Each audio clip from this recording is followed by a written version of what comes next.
It's that time again. The annual conference of the American Society of Ag Consultants, otherwise known as ASAC, is going to be held in Fort Myers, Florida, this November 4th and 5th. Kurt Covington is one of 9 professionals who will address the conference. The other speakers who will cover a wide range of topics represent Florida Farm Bureau, Florida Citrus Commission, University of Tennessee Institute of Agriculture, National Ag Law Center, Risk Mitigators and Advisors, Tyler Associates, as well as the lead economist for dairy at CoBank, and myself, Chrissy Wozniak from North American Ag. The day and a half of presentations will be followed by ag tours on Tuesday afternoon at Echo Farms, one of my favorite places here in Fort Myers. Attendees will experience farming at its most creative, with unique demonstrations, plants, and techniques being used to help farmers and urban gardeners in developing countries. A second tour at Echo will showcase simple technologies that can improve food, water, and shelter for millions of people. A third tour of a hydroponic grower is also being planned.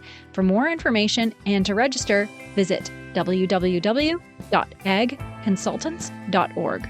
That's www.agconsultants.org. See you there.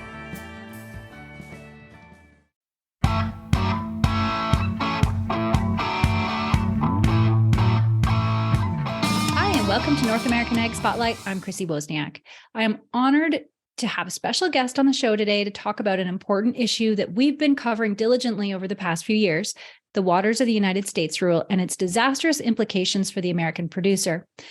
My guest represents North Carolina's 7th Congressional District, elected to the United States Congress in 2014. He's in his 5th term in the U.S. House of Representatives. He serves on the House Agriculture Committee and the House Transportation and Infrastructure Committee, where he's currently serving as chairman of the Subcommittee on Water Resources and Environment.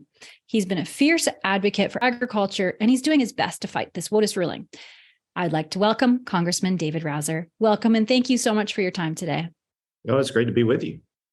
So first of all, tell me a bit about your background and what brought you here to the House of Representatives. Well, I grew up in North Carolina. My father's side of the family is from Salisbury, just outside of Charlotte. A lot of people in your audience will know Charlotte, or at least heard of it. And then my mom's side of the family is from the eastern part of North Carolina, just a little southeast of Raleigh. There in Johnston County, we have a farm. My uncle still farms tobacco, sweet potatoes, soybeans, peanuts. And so I grew up working on the farm during the summers, and I always loved agriculture. Went to NC State, where I majored in agriculture business management, agricultural economics, and chemistry, of all things, a little trifecta there. And but really wasn't excited about any of the job opportunities that I had. I happened to be in a program over in Prague, the Czech Republic, my senior year that summer before I graduated in December of 1994. And my roommate was from Romania, had lived his whole life behind the Iron Curtain. Wow. Again, this was the summer of 94, so not that long after the fall of the wall. There were about 60 students in that program, 10 of us from America, 50 from the former communist bloc. And so to hear the firsthand account of what it was like to live under tyranny behind the Iron Curtain, where in essence, your media was dictated and controlled completely. You didn't have the opportunity to go to the United States or anywhere else for that matter. And it struck me that they knew more about America and its history and its purpose and its founding than we did. And the bottom line was, it occurred to me, if you don't have your politics right, nothing else works very well either. And so when I graduated that December, it just happened to be the House went Republican for the first time in 40 years, that fall of 1994. The Senate flipped into Republican hands as well. So I came up to D.C., started knocking on doors, and I landed a job with U.S. Senator Jesse Helms, who was a senior member on the Senate Agriculture Committee, was a longtime member of the U.S. Senate from North Carolina. He was chairman of the Senate Foreign Relations Committee at the time I worked for him, and I basically handled the agriculture portfolio and trade portfolio for him. And so got a lot of great experience dealing with a lot of high-level officials, and many ambassadors and prime ministers, would come by and see Helms, and we'd always talk about the importance of North Carolina agriculture and the importance of exports, whether it be furniture, textiles, or tobacco, or sweet potatoes, soybeans, whatever it might be. And so that's how I got my career started in the political realm. Later on, worked for NC State University for a while, my alma mater, and then served in the state legislature for 2 terms, where I was one of the lead co-chairs on the Senate Ag Committee, and also led the effort for regulatory reform in North Carolina when I was in the state Senate, and then eventually landed here in Congress. I've been on the House Agriculture Committee and Transportation and Infrastructure Committee since day one. Both of those committees fit the unique needs of my district very, very well. I have a lot of Army Corps of Engineer issues, and of course, a lot of agriculture in my district too. And all aspects of the Clean Water Act, WOTUS, you name it, has a big impact on all of us in rural America, and my district in particular. So I've enjoyed my service, on those 2 committees, and trying to do what we can to improve the livelihood and opportunities for all those in rural America. Wow, that's quite the resume, and thank you for all of your service these years. Well, thank you. I forgot this. I was over at USDA Rural Development as well. Oh, wow. During the Bush administration, George W. Bush's administration, and did a lot of work there at that particular agency, Rural Development. I was one of the associate administrators of the Rural Business Cooperative Programs, which the flagship of that, and still is the Business and Industry Loan Guarantee Program. So I've been a part of a lot of major investments all around the country in rural America. Wow. And so I guess you've been with this from day one then. So can you give us a brief background on the waters of the United States rule, all the way from back in the Obama administration through the Trump administration to today? Sure. Well, obviously, the Clean Water Act, when it was written in the early 70s, I think 1974, as I recall, many times Congress leaves out critical definitions, or is it quite as explicit maybe Congress should be? And so as part of the Clean Water Act, there's reference to water of the United States, but there's no specific definition of what a water of the United States is. And as a result, as you can imagine, and just looking at the nature of the term, it's a very subjective term. Depending upon who's looking at it, you have different thoughts about what a water of the U.S. Should be. And so you've had all this litigation, all this creativity that has really muddied the water, no pun intended there, but it's probably as good a way to put it as anything. And so you've had all this litigation over the years, and different administrations have tried to bring some clarity. The Obama administration brought clarity, but they went way overboard in terms of the definition, where basically any pool of water in a ditch or even in a yard, if you have the right bureaucrats show up, that could be classified as a water of the U.S. and therefore subject you to fines, penalties, et cetera, for violating the Clean Water Act, when you had no idea that you were doing any such thing, when all you were trying to do was put a shed in your backyard, for example. So that the courts essentially stopped the Obama rule. And then later on, Trump, when he got elected, his team looked at it, and they officially repealed the Obama rule and put in place a much more common sense rule. But of course, the environmental groups didn't like that, so there were legal challenges to it as well. And so you've had this hodgepodge over the years of different standards about what a water of the U.S. should be. Of course, the Biden administration comes in, and just like they've done with every rule that was put in place by President Trump's administration, they reverse it and put in place their own rule. And then you had a number of states who have said no. This is quite problematic for us. And judge basically rules in favor of those who brought the complaint. The other half of the country didn't bring the complaint, and so here we are again, where one half of the country is under an older standard, than the other half of the country is under the new Biden standard, which I might add is really the original Obama rule, which is cloaked a little differently. But in effect, it creates a hazy a hazy situation, out there where you're going to have some bureaucrats in some part of the country rule that certain things are wetlands based on their subjective definition of the water of the U.S. And in other places, that's not going to happen where, the new rules is not in effect at all. So in Congress, we tried to bring some clarity by going back to the original Trump rule. We passed a CRA that basically said that, or reversed, this new Biden rule. Got a good, strong bipartisan vote in the House. Not a significant number of Democrats, but a good handful of them. And the same in the Senate. And so it went to the president's desk. And of course, as I think everybody knows, he chose to veto the bill. We obviously didn't have the votes to override a veto in the House. And so, that effort died there.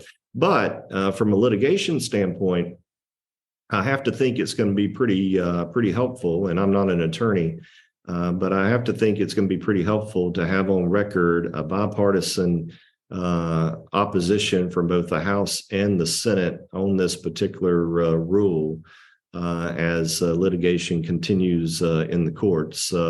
Democrat mayors, Republican mayors, stakeholders of all types are very concerned about implementation of this rule. And so I think the bottom line is this is going to be a continual battle. The waters are going to remain muddy in this respect. But eventually, I hope that we can come to some clarity. Obviously, there's a case before the U.S. Supreme Court, which might bring some much needed clarity here, Sackett versus EPA. And so if the court rules the way many hope that they will, it'll bring a great deal of clarity. Although I wouldn't be a bit surprised if the ruling isn't a little more parsed and perhaps muddies the water a little more. So we'll just have to see what happens there. But this is going to be a continual fight, and I think you'll see us look at opportunities as part of the appropriations process, where we can include policy riders. One such being, no funding can be used to implement this new WOTUS rule in the states, where it's still applicable. So little measures like that, I think you'll see us take a good, strong look at and probably pursue as well as this moves forward. Yeah, those are some great steps. And in the veto, President Biden stated the increased uncertainty caused by Resolution 27 would threaten economic growth, including agriculture, local economies, downstream communities. Farmers would be left wondering whether artificially irrigated areas remain excluded or not. So how is he coming to that conclusion there? And do you have any insight into his thought process? Because it just seems completely opposite of what is reality. Well, he's right on the point that we do need to have some certainty and transparency here. But all the exclusions that he refers to there, and there are a list of exclusions that this administration put in place as part of this rule. But as I mentioned on the floor one day during debate, the other side was talking about the exclusion for farmers, XYZ. And my point is you're excluded until you're not excluded. You're excluded until that particular bureaucrat shows up and decides that, in his view, you've gone way beyond the definition of a water of the U.S. and therefore you lose your exclusion. What the government granteth, the government can taketh away, and all dependent upon the viewpoint of a bureaucrat. And so, and that's part of what I was referring to earlier when I mentioned that this was cloaked just a little. It was cloaked a lot differently than the original Biden plan. The original Obama plan. But it's in essence pretty much the same. They try to make it different with all these exclusions, but again, one day you're excluded, the next day you're not. That's the problem with this. Right. Yeah. And so back to the judge's decision on April 12th, Judge Daniel Hovland, he blocked Biden's clean water rule in 24 states. And his ruling said that the court is skeptical that the Environmental Protection Agency has the authority to regulate waters as expansively as the rule permits it to. So what does it mean for those states, those 24? Well, for those 24, they're the 24 that filed suit in opposition to the rule, asking for the courts to invalidate it. And so obviously that's a good first step for them. The problem is the rest of the country has to live with the rule as it currently is. And but I do think the Sackett versus EPA ruling will bring some clarity. Although as I mentioned before, it may not be quite the clarity that everybody is hoping for. I think it might be a little more nuanced. So we'll just have to see. This is going to be a continual battle. We'll continue to try to address it from the halls of Congress as best we can. But we're in a divided government. The Democrat Party has the majority in the Senate. The Republican Party has the majority in the House. And Democrat Party has the White House. And until we get some more like minds, here on Capitol Hill and in the White House, it's going to be hard to get the kind of common sense clarity that we had with the Trump rule. But we're going to continue to fight for it. That's great. And what can people do to help? What's the constructive way that we can all help in this issue? Well, not to be over political about it, but elections have consequences. Yeah. And, it may sound WOTUS or Waters of the U.S. may sound like it doesn't have anything related to you, but it could derail neighborhoods, homeowners. You could find where you put up a fence around your house. A bureaucrat comes out one day and says that you violated the Clean Water Act, and all of a sudden you're facing hundreds of thousands of dollars worth of fines. You're being prosecuted by the Army Corps of Engineers, just things that you think are totally and completely insane and can never happen in the United States. Well, it can happen. And in fact, it already has happened in a number of cases. Our own John Duarte, who's a new Republican member from the House of Representatives, or from California here in the House of Representatives. He was prosecuted, fined, et cetera, where he took a piece of property that he had acquired, historically had wheat on it, if I recall correctly, and had prepared it to plant his wheat. And lo and behold, the Army Corps and the EPA come out and say that he's violated the Clean Water Act, that's really technically a wetland. Yet there's no water anywhere on it. They're coming out there doing all these soil samples and all this stuff. And it's really just amazing the amount of headache and financial stress that these government agencies and bureaucrats can put people under for really no good reason at all. And quite honestly, it's very tyrannical, if you ask me, and certainly if you ask John Duarte or anybody else who's been prosecuted. Yeah, that's unbelievable. And you've been working on also, on so many other issues. This isn't just the only ag related issue you've been working on. You're on, as we said before, the House Ag Committee, working on this year's Farm Bill. So what's the current trajectory and what are you hopeful about? Well, the Farm Bill obviously comes up for renewal every 5 years. And this year, September 30th of this year, the current Farm Bill will expire. And so the House Ag Committee has been very busy traveling around the country, participating in a number of listening sessions, holding a number of listening sessions around the country. I've been to one in Texas and California, had a really nice ag roundtable in North Carolina, where we talked about the needs that farmers have. And generally speaking, all around the country, the needs are pretty much the same. One is labor. They got to have labor. Now, that's not a category that fits within the jurisdiction of the House Agriculture Committee, but it's obviously critically important for farmers because they've got to have labor to get crops planted and get harvest out of the field. And then in addition to that, strengthening the crop insurance safety net has been a key focus in all these Farm Bill listening sessions. Obviously, the input costs have gone up significantly. The price of diesel fuel, seed, fertilizer, ag chemicals. Speaking of the EPA, as we have been, the EPA is looking at sidelining a number of key chemicals that are used for food production. Sometimes I think we forget that our farmers are not competing with each other. They're competing with China and Brazil They're competing with those countries that manipulate their currencies, undercutting our ability to sell, product internationally. These are countries that they don't have an Endangered Species Act. They could care less about an Endangered Species Act. If they want to build a canal, they just go build a canal. If they want to grow twice as much cotton than they did the year before, they just go do it. There's no effort towards conservation or good environmental practices or anything else. It's a very cutthroat business. And so I really think the entirety of the federal government and state governments as well need to understand what our farmers are competing against day in and day out. And so it's really important, therefore, to have a good, strong farm bill that meets the needs of our growers, when they need it the most. You could farm over a 10-year period and maybe only have 2 really good years. The other 8, were either a disaster or maybe, you broke even.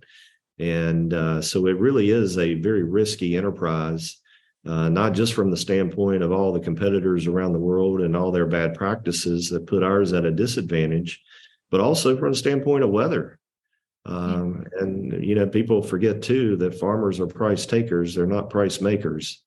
And so whatever that price of that commodity is what they receive. It's not what they it's not like they can pass on all the extra cost as many other businesses do to the consumer. So it's agriculture is a unique beast. When you lose a farm, in my neck of the woods in particular, it's either going up into solar or it's going more likely to development. And just because we have so many new people moving into the area. Yeah, those are excellent points. And can you tell me a bit about the work that you're doing on the resolution to repeal the Department of Labor's H-2A adverse effects wage rate rule? That's a mouthful, but Yeah, well, just like with the WOTUS rule, we introduced a CRA, which is a Congressional Review Act for both the WOTUS rule and, of course, this new labor H-2A rule. And the CRA is a unique legislative vehicle. It allows Congress to repeal a recent rule or regulation that's been put out by an administration. And the CRA only requires 51 votes in the Senate, so you don't have to get the usual 60-vote threshold to bypass a filibuster. These are non-filibusterable vehicles. And so with the new H-2A rule, the House has basically put forward a CRA, Congressional Review Act, that repeals this new rule from the administration. And I'm anticipating we'll have a successful vote in the House. We'll see what happens in the Senate, but this is one that as well may get a little bipartisan support. It won't get as much bipartisan support probably as the WOTUS CRA did. But I'm hopeful that it will, and we can at least, hopefully make the administration rethink their position on this. Great. And so one last question for you. Why do you serve the industry and fight for it? And what did God put you on this earth to accomplish? Well, I ponder the latter question all the time. Yeah. I suspect that most of us do. But I got involved in politics because I recognize that if what we have in this country is very precious, but it's also very fragile. And if you think about it, some of the core strengths of America are our natural resources that we've been blessed with, whether that's raw earth materials, minerals, oil and gas, natural gas in particular. I mean, we have a ton of natural gas we're sitting on, in this country that now, thanks to new technological innovations such as fracking, we can get to places we've never been able to get to in terms of extracting that natural gas. And it's very efficient, low cost, and a lot less carbon footprint, with natural gas as well. And agriculture, we really are one of the key bread baskets of the world. You travel out to California and see what a bread basket that is. In my part of the country, Southeastern North Carolina and the Southeast of the United States, a lot of specialty crops, a lot of animal production, protein production. I have a lot of hogs, turkeys, and chickens in my district, beef cattle. You go out to Montana and you see the cattlemen out there, and in the western part of the country. And so we really have such a diverse mix of agriculture and product that we produce in this country, which is not only critical to feeding ourselves, but helping to feed the world.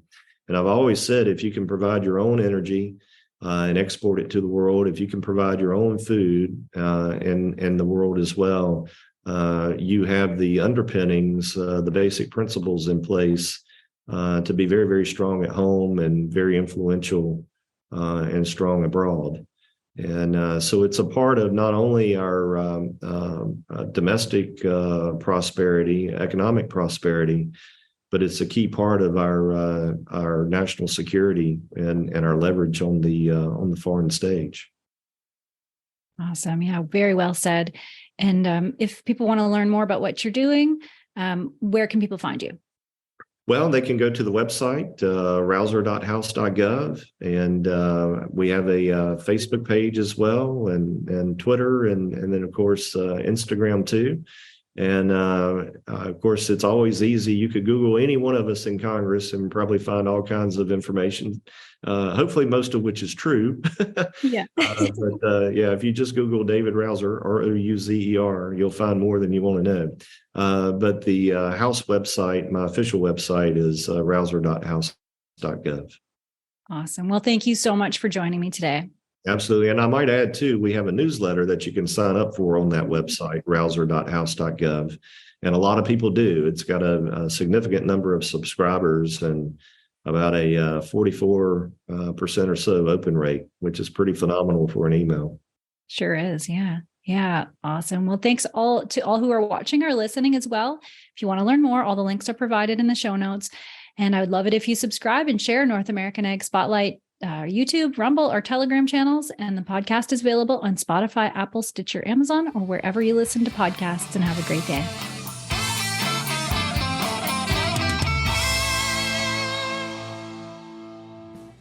Our newest podcast by North American Ag is called What Color is Your Tractor? The stories behind the ag brands you love and the ag brands you love to hate. Hosted by me, Chrissy Wozniak. We take a deep dive into the companies that have built modern agriculture. Subscribe on your favorite podcasting platform. Go to whatcolorisyourtractor.com. Available on Apple, Amazon, Spotify, Stitcher, or wherever you listen to podcasts.